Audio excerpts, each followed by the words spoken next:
Well, let's talk about this with former DHS Oversight Counsel Mike Howell. Mike, thanks for joining me. Hey, thanks for having me. So this is a lot of money. They're spending a lot of money to house the migrants at the border. Now they're planning to spend a lot of money on the Central American, on these governments to try and persuade, somehow try and persuade people not to leave and come to the border or help them with their security. Is this money well spent?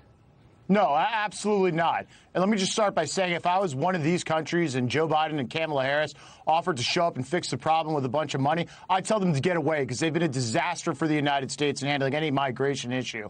They want to blame these other countries because they can't look in the mirror and wake up and realize that this dedicated and purposeful undoing of all of the Trump border security and enforcement measures is what caused this crisis. And furthermore, if you want to make this migration problem better and fix what's going on in these countries, stop taking their youth, their hardest workers, and their best and brightest, their future families away from their countries en masse every single year. These countries will never get better so long as the United States has an open border and is inviting everyone in. It's a recipe for permanent disaster, and it's the Biden administration's fault right now that it's happening in such a terrible, terrible way. Yeah, Mike, what I don't understand is you're spending all this money supposedly to persuade people to stay in Honduras and Guatemala and El Salvador, but at the same time, the message that you're sending to these countries and to these potential migrants is, come on in, right? I mean, that's basically, it's literally what Joe Biden said before he took office. You know, you're welcome, come on in. You're doing everything here, you know, providing illegal immigrants with,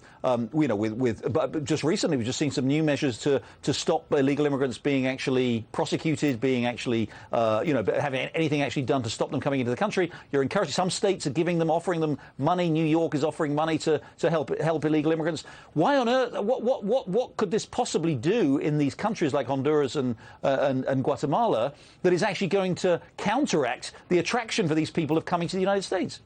Absolutely nothing. It is a complete waste of American treasure. It is only because this administration needs to do something, and they're refusing to address the actual root cause of the problem, which is their policies. So they're seeking to blame something other than themselves. This country's too smart for that. They saw that this administration campaigned on, promised, and instantly acted on undoing all of these things. They shut down ICE. They stopped the border wall. They invited cartels to drop off kids at the border by ending these Title 42 protections that we had that were previously expelling them. They ended the Remain in Mexico program where people had to wait in Mexico for their asylum claims to be heard. They're seeking to do something and focus the issue on anything but their own behavior.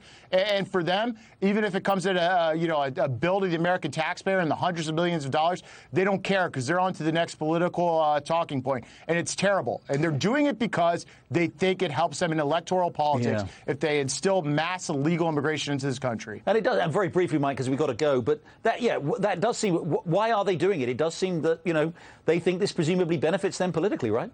Absolutely. You got to look at the whole picture here. This is why they're for this over decades and decades, and why now we're seeing them push to loosen all voter integrity in this country so illegal aliens can vote. And then the next thing they want to do is give everyone amnesty and the right to vote that crosses our border illegally because they think American voters aren't enough for them. And so they're ruining, our sovereignty, our security, and our well-being, all because they think that it helps them at the polls. Yeah, Mike Howell, it's an extraordinary situation. And by the way, they're even changing the language, so we're not even allowed to call them illegal aliens or illegal immigrants anymore. We've got to be very Orwellian and call them exactly the terms that they decide for us. It's an extraordinary state of affairs. But Mike Howell, thanks very much for joining me. Hey, thanks for having me. Thanks for watching the Heritage Foundation's YouTube channel. With more than 500,000 members, we are the nation's largest conservative research and education institution. We believe the principles and ideas of the American founding are worth conserving and renewing. Please help us further our mission by subscribing to this channel and sharing our videos with your family and friends.